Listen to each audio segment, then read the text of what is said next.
we've got to do wrap-up, haven't we? Yeah. Right, okay, a bit of TV news for you. Anyone who likes Marvel movies, as we just discussed earlier with Stanley, obviously knows that we get TV shows based on Marvel products now. We've had, obviously, ABC's Agents of S.H.I.E.L.D., or rather, Marvel's Agents of S.H.I.E.L.D. And Marvel's Agent Carter. Marvel's Agent Carter, and of course, recently on Netflix, Marvel's Daredevil. Yeah. They're currently filming Marvel's, aka Jessica Jones. No, Marvel's Jessica Jones. They took the AKA off, didn't they? Do beg your pardon. And it's been confirmed that the second series of Daredevil, as well as featuring Elektra, will feature the Punisher. Yes! And the Punisher will be played by Shane from The Walking Dead, John Bernthal. That's a really good casting. If you don't know him from The Walking Dead, you should know him from Wolf of Wall Street, where he's the fella who kicks 7 shades out of anyone in that movie. How many? He's Leonardo DiCaprio's insane mate. And he's also in Fury with Brad Pitt. Is he? Oh, yeah. Okay. The tank film. Yeah. Yeah. I know what Fury is. Yeah, so... I don't.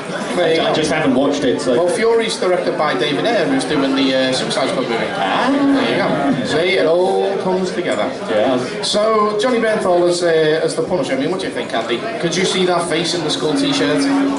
Sure. Okay, thanks. I think it is a really good piece of casting. It's the only time.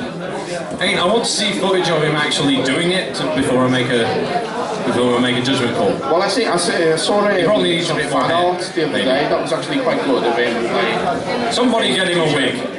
Someone get him what? A wig. A wig. A wig. He's at least.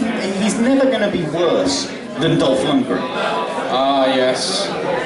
Yeah, that was which one was the Punisher in Dirty Laundry? That was Thomas Jane. I love Thomas Jane. Thomas Jane, yeah, that guy's Thomas Jane was brilliant in The Punisher. It's just that film didn't know what it wanted to be. No. So it's this gritty, urban, vigilante, and then suddenly you have this comedy. Nice. You suddenly have this comedy punch-up between him and Jigsaw, and it's like, what the hell is going on? No, Jigsaw's not in that movie. Oh, yeah, he is. Yeah, he is. Yeah. And the fight between them is this comedy sequence. What? Sandy! What? I'm gonna take out the Punisher. Oh, that's John Travolta for you. Oh, Sandy, baby. Why? Did I kill his family? So weird. I admittedly haven't seen Warzone. Well, he was still learning to spell his name. Hey. The battlefield there. Where? When? Why? Boom, boom. Oh, hello, that almost went Don't drop the iPad. No, we'll drop the iPad. Anyway, let's move Drop the mic, but don't drop the iPad. I'll drop the mic at the end when I'm just like, what the hell? Yeah, our final piece of news that we did, our section in the show, is any other business. Any other business. For anyone who listens, this is the best section. Well, this week, I've only got one This is piece. weird. I've only got one piece of any other business week this week. But this is the story of Steve Easton. I'll say that with a microphone. This is the story of Steve Easton, who's 51. Okay. And imagine spending 40 years of your life thinking that you've been suffering from a blocked nose and hay fever. Right. Well, amazingly, Steve was taken aback to find that his perpetual blocked nose was actually because of an obstruction in his nasal passage. As you do. He'd had the tip of a dart up his nose for 30 years. 40 years, in fact. How did he... What? Yeah. We're talking about a toy dart here rather than an not I thought very he meant small. like an actual Pub dart. No. He's like, oh, let me have a lay down in this pub. Bang! Ah! No, well, I think you'd know if he had a dart. Well, yeah, exactly. In March of this year, Steve had a sneezing fit. I was rather shocked to find that a small sucker part of a dart he used to play with as a child had shot out of his nose. Yeah, if it had actually been a pub dart, he'd have probably killed somebody. He said it had been in his nasal cavity for 44 He'd be the greatest secret years. agent, though. Actually, 44 years with a plastic sucker up your nose. Yeah. He did. I know. He says, right, okay, so we're going to do a voice for him. What voice am I doing for him? Edwin! Edwin! Do Edwin! No, I'm not doing Edwin today. What haven't you done? We got to do a relevant one for today. Do we have any relevant voices for anything? Yeah, I'm sure we do. Let's see. Think of a Doctor Who related voice. Any requests? Any requests? It's happened, in my nasal cavity for 44 years. I was completely unaware that it was in my nose for that long. I feel no different now, said Easton. Can't do that because it's shouting really loudly. It says the 51-year-old said that he'd had trouble with blocked nasal passages and headaches for most of his life, which he just put down to hay fever. And the sucker, which is the size of a penny coin, had been stuck in his nasal cavity since the 70s. When he told his mum Pat about the unusual experiences, she told him that she'd taken him to the hospital when he was 7, as she thought he'd inhaled the dart. The 77-year-old added that his son had been playing with the dart gun when she noticed that one of the rubber tips was missing. So she says, he said he'd swallowed it and there were just one of the darts without a tip. I took him to the hospital and they spent a lot of time looking for it. But in the end, they said perhaps it was a mistake. After 40 years... How old is his mum? I know, very old apparently, according to that voice. I took him to the hospital.